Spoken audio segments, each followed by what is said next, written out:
सब सुख घर में माया, चल गए हम माया में थोड़ी दूर से।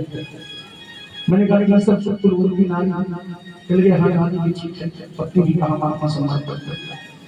फिर मैंने कहा चौथा सुख सुख आज्ञाकारी, कहा बेटा क्या क्या करना है, ये भी मेरे पास बचे सुख सज्जन पासा, सज्जन के पास रहता है, वो भी सब सज्जन धर्मात्मा है।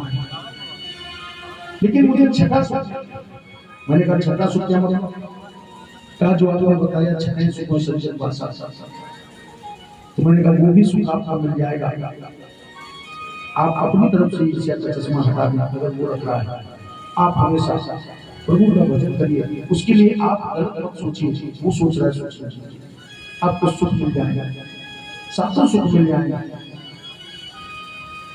ऐसा नहीं है कि सबको सुख नहीं मिलते, जो धर्मात्मा गुणवान व्यक्ति होता है उसको प्रभु सब हर प्रकार से सत्संग करते हैं। तो महाराज हमेशा भगवान से मिलने का हमें प्रयास करना चाहिए, ज्यादा से ज्यादा कथाएं सुनना चाहिए। फिर भगवान के विराट रूप का वर्णन किया गया है, सृष्टि का सृजन हुआ तो कैसे हुआ। जब संसार आए, प्रलय हो गई, समस्त संसार में जल ही जल था। नारायण बाल स्वरूप में पूरे ब्रह्मांड में अपने उदर को समेटे हुए पूरे ब्रह्मांड को आया। वृक्ष वृक्ष के पत्ते पर आत्माराम बाल लीला कर रहे हैं, अपने आप में रमण कर रहे हैं, अपने ही अंगूठे को चूस रहे हैं, आत्माराम अपने आप में रमण कर रहे हैं। हजारों वर्ष ऐसे ही निकल गए तो नारायण के मन में एक इच्छा उत्पन्न हुई कि एक को हम बहुत श्याम, एक से बहुत होने की जब इच्छा उत्पन्न हुई तो मेरे सर्वश्री हरि ने महाराज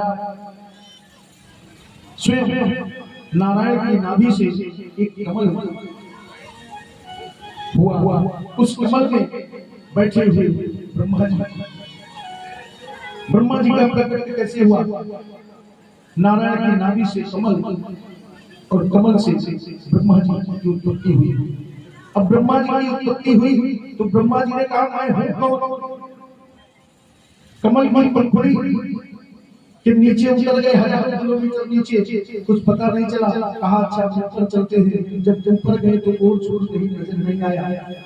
तो महाराज कमल का वेग चल रहा था, हवा चल रही थी, तो हवा चलने से वो बार बार पंखुड़ी जल में स्पर्श कर रही थी, तो दो शब्द सुनाई पड़े, एक का और एक पा। अब महाराज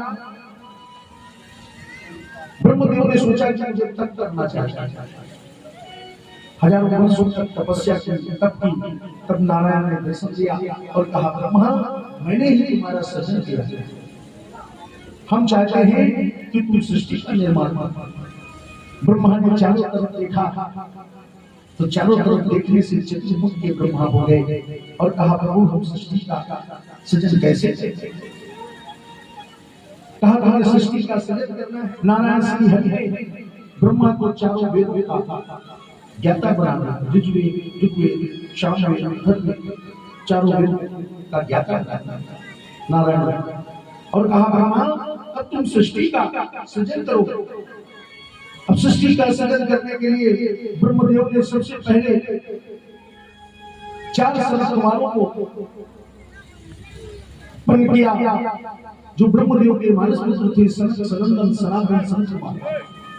चारों सहस्रवार आए और चारों सहस्रवारों से ब्रह्मदेव ने कहा कि हम चाहते हैं कि तुम सृष्टि का तुम विवाह करो, सृष्टि आगे बढ़े। मैंने को इसीलिए किया कि तुम सृष्टि का सृजन करो, आगे बढ़ाओ, क्योंकि नारायण की इच्छा है कि हमें सृष्टि का सृजन करना है। सबसे पहले मैंने तुमको बुलाया और हम चाहते हैं कि तुम विवाह करो। महाराज सनंदन, सनातन, संतकुमारों ने मना कर दिया कि मैं विवाह नहीं करूंगा, क्योंकि विवाह करूंगा तो मैं भजन नहीं कर पाऊंगा, मुझे प्रभु को प्राप्त करना है, मैं विवाह नहीं करूंगा। जब मना कर दिया तो महाराज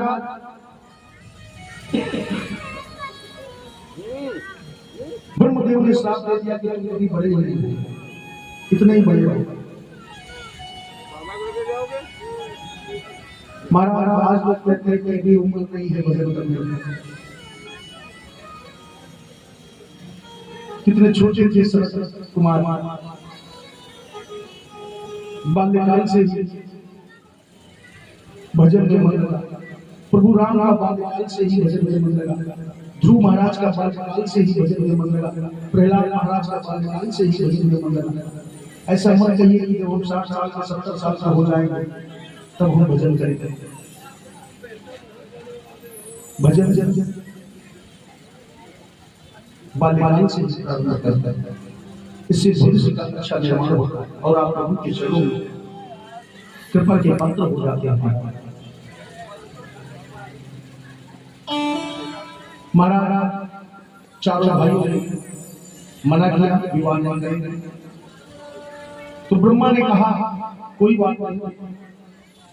ब्रह्मदेव बड़े चिंतित हो गए कि अब क्या हुआ, सृष्टि को आगे कैसे बढ़ाएं।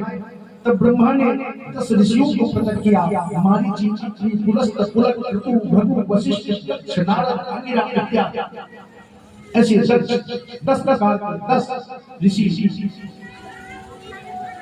ब्रह्मा ने प्रकट किए। और उसके बाद ब्रह्मा ने कन्या भी प्रकट की। वो कन्या कौन थी? माता सरस्वती। और माता सरस्वती को जो प्रकट किया तो इतनी सुंदर थी कि ब्रह्मदेव स्वयं मोहित हो गए। 10 पुत्रों ने मना किया कि पिताजी ये ठीक नहीं है, लेकिन उनकी बात नहीं मानी ब्रह्मदेव ने और जिनको प्रकट किया उन्हीं से विवाह कर दिया। उसके बाद जब गलती का एहसास हुआ तो ब्रह्मदेव अपने ध्यान में बैठे थे। उनके शरीर के 2 भाग हो गए। एक से महाराज मनु का और दूसरे अंग से शत्रुघ्न का प्राकट्य हुआ, जिससे सृष्टि का सृजन प्रारंभ हुआ। महाराज मनु के पुत्र हुए उत्तानपाद और प्रियव्रत। 3 बेटियां हुई जो मंजरी बेटी थी देवहूति। एक आकृति, देवहूति, प्रसूति। 3 कन्याएं थी महाराज। आकृति, देवहूति, प्रसूति। जिसमें जो बीच वाली कन्या थी महाराज माता देवहूति, उनका ब्याह दंडन मुनि के साथ और स्वयं परमात्मा उनके घर में पुत्र के रूप में